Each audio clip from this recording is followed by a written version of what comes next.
భద్రాచలం పట్టణంలో హైడ్రా పేరుతోని దశాబ్దాల తరబడి బట్టి కొట్ల మీద ఆధారపడి బ్రతుకుతున్న చిరు వ్యాపారస్తులు పేదలు బ్రతుకు మీద మన్ను పొయ్యొద్దని దుకాణదారులను తొలగించాలని పంచాయతీ అధికారులు చేస్తున్న ప్రయత్నాన్ని ఆపాలని దుకాణదారులకు ప్రత్యామ్నాయం చూపించి భద్రాచలంలోనే చూపించి వారికి న్యాయం చేసిన తర్వాతనే హైడ్రా ప్రారంభించాలని, అది కూడా ఫంక్షన్ హాల్ చెరువులు ప్రభుత్వ భూమిని కబ్జా చేసిన బడా బాబుల మీద హైడ్రా ఉపయోగించాలని భద్రాచలంలో జరిగిన గ్రూప్ మీటింగ్లో సిపిఐ ఎంఎల్ మాస్లిన్ ప్రజాపంత డివిజన్ నాయకులు సాయన్న మాట్లాడుతూ కార్మికులు పేదల పక్షాన రైతు కూలీలకు ప్రజాపంత అండగా ఉంటుందని అన్నారు.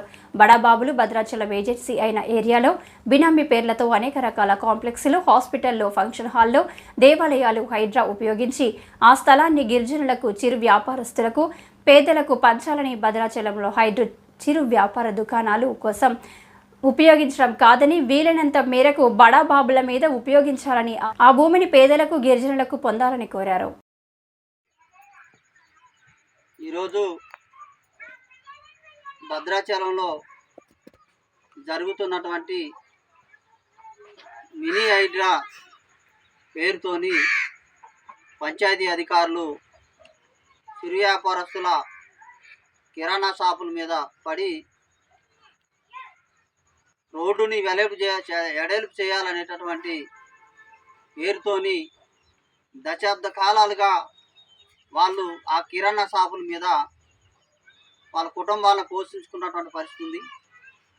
వారికి ప్రత్యామ్నాయం చూపించిన తర్వాతనే వేరే చోట వాళ్ళకి కిరాణా షాపులకి ఏర్పాటు చేసిన తర్వాతనే వాళ్ళు పెట్టుకున్నటువంటి పెయింటింగ్ షాపులు కావచ్చు, షేవింగ్ షాపులు కావచ్చు, ఇంకా అనేక రకాల పాన్ షాపులు కావచ్చు, ఇట్లా షాపులు పెట్టుకొని వాళ్ళు బతుకు ఎల్లబుచ్చుకుంటూ ఉన్నారు.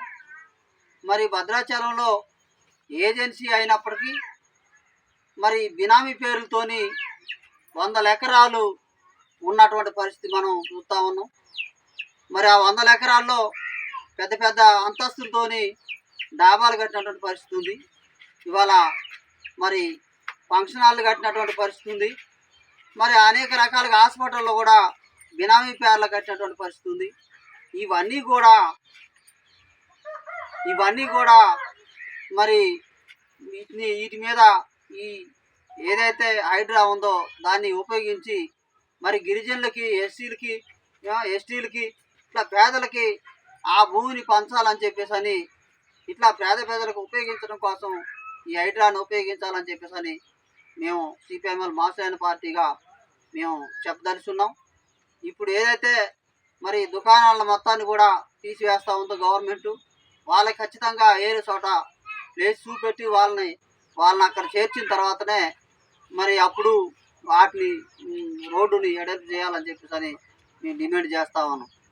ఇవాళ మనం చాలా చోట్ల చూస్తూ ఉన్నాం. ఇదంతా కూడా హైదరాబాద్లో జరిగిందంటే అది కోట్లల్లో ఉన్నటువంటి పరిస్థితి ఉంది. కాబట్టి అది చేసిన దాన్ని ఎవరైనా స్వాగతించాల్సినటువంటి అవసరం ఉంది. దాంట్లో కూడా పేదోళ్ళు ఉన్నటువంటి పరిస్థితి ఉంది. వాళ్ళకు కూడా ప్రత్యామ్నాయం చూపించిన తర్వాతనే అక్కడ ఆ ప్రక్రియను కూడా నడిపిస్తే బాగుంటుంది అనేటటువంటిది మేము సిపిఎంఎల్ మాస్లైన్ పార్టీగా మేము ప్రజల పక్షాన ఉంటుందని చెప్పేసి ఎప్పుడు కూడా సిపిఎంఎల్ మాస్లైన్ పార్టీ ప్రజల పక్షాన ఉంటుందని చెప్పేసి మేము చెప్తూ ఈ అవకాశం ఇచ్చినటువంటి మా ప్రజలందరికీ కూడా అభినందనలు తెలియజేస్తూ నేను ముగిస్తాను.